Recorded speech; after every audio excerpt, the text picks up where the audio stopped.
ಕ್ರೀಡಾ ಪ್ರತಿಭೆ ಇದ್ದು ಅವಕಾಶ ವಂಚಿತರಾದ ಬಡ ಖೋ-ಖೋ ಕ್ರೀಡಾಪಟುಗಳಿಗೆ ಆಶ್ರಯದಾತೆಯಾದ ದೈಹಿಕ ಶಿಕ್ಷಕಿ ಲಕ್ಷ್ಮೀದೇವಮ್ಮ ಪಿಟಿ ಅವರ ಸಂದರ್ಶನ ಇಲ್ಲಿದೆ, ನೀವೇ ಕೇಳಿಸ್ಕೊಳ್ಳಿ. ಇಲ್ಲಿ ಪ್ರತಿ ವರ್ಷ ಸಾಮಾನ್ಯವಾಗಿ ರಾಷ್ಟ್ರ ಮಟ್ಟ, ರಾಜ್ಯ ಮಟ್ಟ ಪ್ರತಿ ವರ್ಷ ಹೀಗೆ ಆಯೋಜನೆ ಮಾಡ್ತಾ ಇದ್ದಾರೆ. ಈ ಊರಿನ ಜನ ತುಂಬಾ ಪ್ರೋತ್ಸಾಹ ಕೊಟ್ಟು ಒಳ್ಳೆ ಆಯೋಜನೆ ಮಾಡಿ ಒಳ್ಳೆ ಸಹಕಾರ ಕೊಟ್ಟು ತುಂಬಾ ಚೆನ್ನಾಗಿ ನಡೀತಾ ಇದೆ. ಈ ಊರಿನ ಎಲ್ಲಾ ಜನತೆಗೆ ಮತ್ತೆ ಆಗಮಿಸಿರತಕ್ಕಂಥ ಎಲ್ಲಾ ರಾಜ್ಯದ ಏನು ಕೋಚರು, ಮ್ಯಾನೇಜರು, ಮಕ್ಕಳು ಅವ್ರಿಗೆಲ್ಲರಿಗೂ ಕೂಡ ಶುಭಾಶಯವನ್ನು ಕೊಡೋದಕ್ಕೆ ಫಸ್ಟ್ ಇಷ್ಟಪಡ್ತೀನಿ. ಹಾಗೆ ಆಟ ಈ ಖೋ ಅಂದ್ರೆ ಒಂದು ಫಾದರ್ ಆಫ್ ಗೇಮ್ ಅಂತಾನೆ ಹೇಳ್ಬೋದು. ಯಾಕೆ ಅಂದ್ರೆ ಈ ಆಟ ಆಡಿದ್ರೆ ಬೇರೆ ಎಲ್ಲಾ ಸ್ಪರ್ಧೆಗಳಲ್ಲೂ ಒಳ್ಳೆ ಆಟವನ್ನು ಭಾಗವಹಿಸಿ ಸ್ಥಾನವನ್ನು ಗಳಿಸ್ತಕ್ಕಂಥ ಒಂದು ಈ ಕ್ರೀಡೆ ಅಂತ ನನ್ನ ಭಾವನೆ. ಮೇಡಮ್, ನಿಮ್ಮ ಗುಂಜೂರು ವಿದ್ಯಾರ್ಥಿಗಳೇ, ನಿಮ್ಮ ಶಾಲಾ ವಿದ್ಯಾರ್ಥಿಗಳೇ ನ್ಯಾಷನಲ್ ಆಡ್ತಾ ಇದ್ದಾರೆ, ಅವ್ರ ಬಗ್ಗೆ ಏನು ಹೇಳ್ತಾ ಇದ್ದಾರೆ? ಅವರು ತುಂಬಾ ಪರಿಶ್ರಮ, ತುಂಬಾ ಬಡ ಕುಟುಂಬದಿಂದ ಬಂದಿರೋರು. ಅಂದ್ರೆ ಇರೋದಕ್ಕೆ ಮನೆಯೆಲ್ಲ ಗುಡಿಸ್ಲಾಕೊಂಡಿರ್ತಕ್ಕಂಥ ಮನೆಯಿಂದ ಬಂದಿರತಕ್ಕಂಥ ಮಕ್ಕಳಿದ್ದಾರೆ ನಮ್ಮಲ್ಲಿ.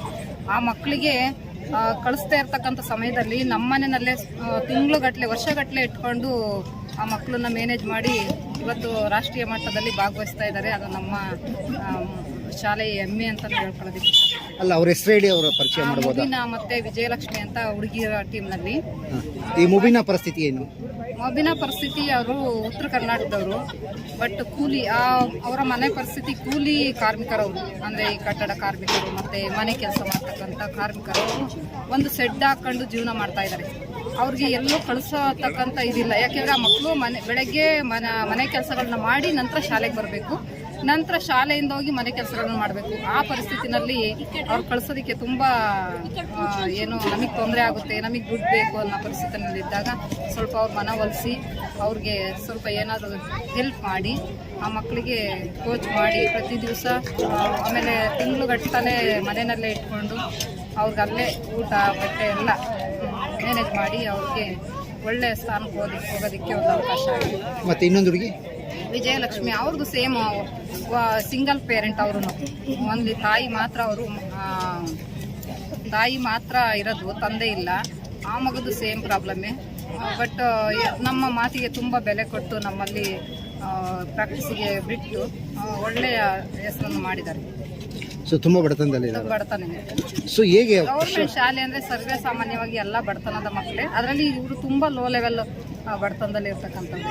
ನೀವು ಹೇಗೆ ಗುರುತಿಸಿದ್ರಿ ಅವರಲ್ಲಿ ಆ ಪೊಟೆನ್ಶಿಯಾಲಿಟಿ ಇದೆ ಅಂತ?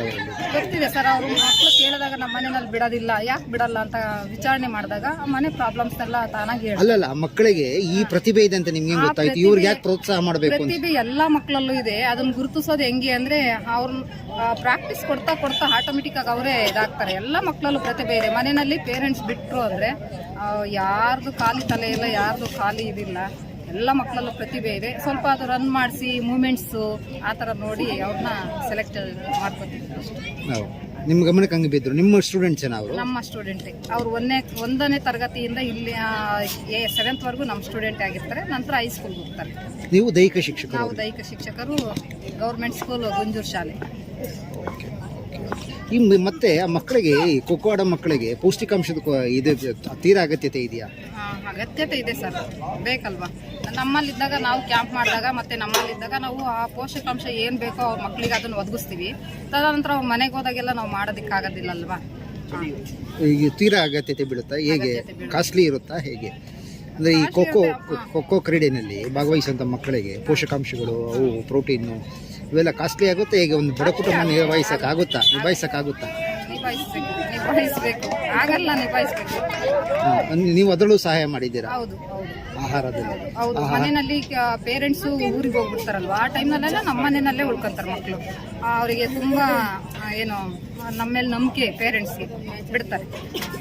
2-3 ಮಕ್ಕಳನ್ನ ಮಾತ್ರ ನಮ್ಮ ಮನೆಯಲ್ಲೇ 1 ವರ್ಷ ಇಟ್ಕೊಂಡು ನಮ್ಮ ಮನೆಯಲ್ಲೇ ಓದಿಸ್ಕೊಂಡು ನಮ್ಮ ಮನೆಯಲ್ಲೇ ಇಟ್ಕೊಂಡು ಪ್ರಾಕ್ಟೀಸ್ ಮಾಡಿಸಿ ತದನಂತರ ಅವ್ರ ಪೇರೆಂಟ್ಸ್ ಮತ್ತೆ ವಾಪಸ್ ಬಂದಾಗ ಅವ್ರ ಮನೆಗೆ ಬಿಟ್ಟಿದ್ದೀವಿ.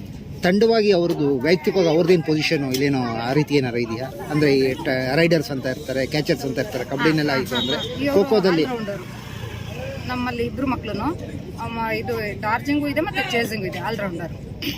ಈ 2 ಮಕ್ಕಳು ಆಲ್ರೌಂಡರ್. Thank you.